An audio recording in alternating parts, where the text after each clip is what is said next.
Chemical formulas and names. I'm Mitzi and I'm going to be teaching you this concept today. What are chemical formulas? Chemical formulas determine how many atoms and how much of a specific atom are present in a chemical substance. Molar mass helps us with this. Molar mass is the mass of 1 mole of a compound. The molar mass is found by adding the masses of each atom times how many atoms in a compound. To find the mass of a specific atom, you want to look at your periodic table. Molar mass is units grams divided by 1 mole. You convert from grams to moles and vice versa. Subscripts are how many of those specific atoms are present. For this concept, you're going to need your periodic table, so have that handy. And let's begin with some molar mass problems. Now, I suggest the first thing you do is make a list of the atoms present. So we could tell that there is only 1 phosphorus and that there are 5 chlorides. So we're going to look at our periodic table to find the mass of each. So we're going to take our periodic table and look for phosphorus right over here, and we can tell that it has 31. Okay, and chloride is 35.5. So we have to multiply it by how many atoms there are. So that's a subscript. The 5 on that Cl is a subscript. And so we're gonna multiply everything, and then we're gonna add it together. So if we add those together, we get 208.5 grams over moles. So always use those units. Okay, on to the next one. This one looks a little bit more complicated, but trust me, it's fine. So let's start off again. Let's make a list of how many atoms are present. So there are 2 aluminums. There are 6 sulfurs. And there are 9 oxygens. Now we're going to do the same thing. We're going to go into our periodic table and see how much mass each has.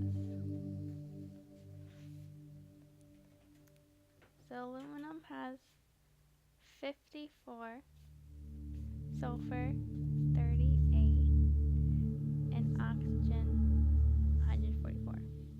So we're going to add those together, and it equals 236 grams per mole. So there's nothing to it. Okay, on to the next slide, where we're going to be discussing types of bonding. Now there's 3 types of bonding. Ionic, which means between metal and non-metal. So in this periodic table, you can tell which ones are metals and non-metals, so you won't get confused. Make sure to label this, it comes in handy. Covalent are just between non-metals, and metallic are between metals. So let's start with chemical names on ionic. Now this could be tricky, but trust me, you'll get the hang of it. So, potassium nitrate. So you're going to take out your sheet that looks similar to this. You might have already gotten it. And so you're going to look for potassium. And you know potassium is a K, and it has a +1 charge. That should also be in your sheet. And now you're going to look for nitrate, which is known as NO3, and has a -1 charge. Now since they cancel out, they equal 0, they're perfect together, so you could just join them together, and that's it. Now this is a really simple version. We're going to get into more complicated ones in a little bit. Okay, here we have the formula, and we have to change it to make it look like this right here. make it look as a word expression. So we split this in half, and the first half is our metal. Yes. And we could tell if we look into our periodic table or our naming worksheet that it's lead. That's good. We have lead. But also lead is one of those elements that don't commit with the amount of ions they have, which means they have more, like they have a variety, like they could have so much more. Like if you look into your sheet, you could tell that there's like a lead 2 and a lead 4. So there's different amounts, so you don't know which one it's going to be. So we're just going to leave a space here because we don't know which one's going to be yet. And we're going to go to the other half, which is non-metal, and look into the parentheses. So in the parentheses, if you look this up in your naming worksheet, you'll figure out that it's phosphate. So you're like, oh, okay, phosphate, which is good. Now, phosphate has a charge of -3. So you can tell that this -3 goes across to lead, which means that PB had a charge of 2, which goes right here. Now I'll explain this further. So if we did this the other way around, PB, which is lead, has a charge of 2. Phosphate, as we figured out, is POH and has a charge of -3. Can you see it clearer? The 3 and 2 switch. They make an exchange. So it would now be PB3 and then phosphate with a subscript of 2. So this is what occurs. That's why it looks so funky, but trust me, you'll get the hang of it. Next one is magnesium nitrate. So you can look up for magnesium, which is Mg, and find the charge, which is +2. Then you can look for nitrate, which is NO3, and it has charge -1. So you're going to exchange their charges, so then they could equal 0. So you're going to go with Mg1, so you don't have to write anything, and then NO3, and then have a subscript of 2. And there you go. It's real easy. So whenever you're looking at it, here's some tips. If it's one capital, ignore the subscript. So you can see there's one capital in the PB, and I ignored the subscript. I just went to lead. And then I looked for the charge later. But only for when they are like this. Like when there's copper, there's iron, and mercury. They have various amounts of ions, so look out for those. And just letting you know, NH4, which is ammonium, is ionic. Although you might think that N nitrogen, H hydrogen, it has to be covalent because those are both nonmetals, but it's not true. It's an exception. It's ionic. And trust me, this will be on the test because it's like, it tricks you. So keep that in mind. Okay, so now we're going to do covalent. Now, covalent is much simpler. I personally love covalent because it takes no skill whatsoever. You could do it easily. So when you look at the first element, which we could see is S right here, it's sulfur. And if it's only one, you just use the normal name. So the normal name would be sulfur. Then for the second element, it states that you add the prefix. So the prefix is the amount of the subscript. So you can see the subscript here is 5. And I have here the list of prefixes, and 5 is penta. So you would say penta, and then you would write fluorine or fluoride. That's also one of the rules. You have to use "ide," so it's fluoride. Sulfur pentafluoride.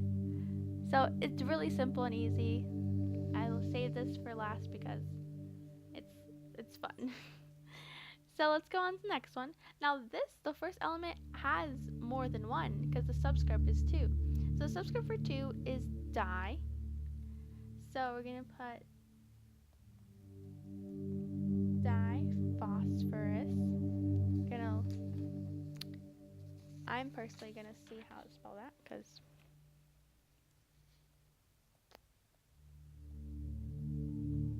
we have diphosphorus.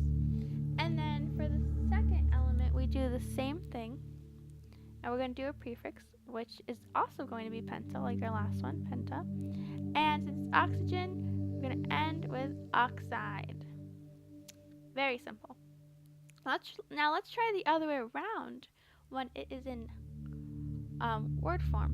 So carbon, we look into our periodic table to see how it is displayed, and it's displayed with a C. And since it's just carbon, it's no prefix in front of it, so there's just one. Now let's go to our second element, and we could already see that there's a prefix there. So there's going to be a 2, and then it's sulfide, so that means it's sulfur. So sulfur is an S, and there's a 2, so put a 2 as a subscript. So covalent is really easy. You should have no problem with that. That's all great. You might need more help with ionic though. That one's a tricky guy. Now here are some more examples. More of ionic, since those are really the ones that trick people the most. So let's do this. Let's do these 3 and see if we could do it all right. So we're gonna split this in half, and we have Fe, which we all know is iron. So we're gonna write iron there. Now, as I told you, iron is one of those elements that don't commit with their amount of ions. So we're not sure how many ions are in there. So let's go to our second compound, which is, I believe, carbonate. Gonna write carbonate right there. Okie dokie. So we know carbonate has a -2 charge. Now since we don't know what iron is, we have to do a little bit more thinking. So we know there's no subscripts behind Fe.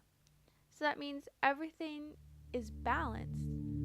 Everything's balanced, which means that this 2 right here didn't affect the iron. The 2 didn't affect the iron. So it's a 2 also. Because if Fe was a +2 and CO3, well, CO3 is a +2, and they join together, it would just be this, because they're even. They equal 0. So they would be balanced.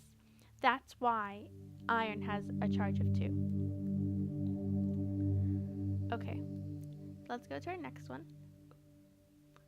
And this one is copper 2 hydroxide. Now copper is Cu, and they already tell us it's a +2. And hydroxide is OH and has a -1 charge. Now this one we do have to exchange because it's not balanced. So it would be Cu with a 1, so you don't have to write it, and then OH and then with a 2. So now it's all balanced and nice. Let's go to the next one, which is ammonium nitrate. Okay, dokie, let's do this. So ammonium nitrate. Ammonium is NH4 and it has a charge of +1.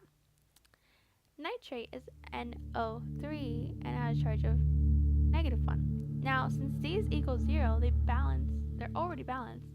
You could just join them together and everything is great. It's that easy. So if you practice more in ionic, you'll surely ace all those questions about about making them into formula. You'll do great. So congratulations everyone. You made it through this video, and you did a great job. Hopefully you learned something and you know how to do more math and chemical formulas and names. So to end this video, we have some multiple choice questions. So you want to find the molar mass and turn it into a chemical formula. So, yeah. So study hard and good luck on the test.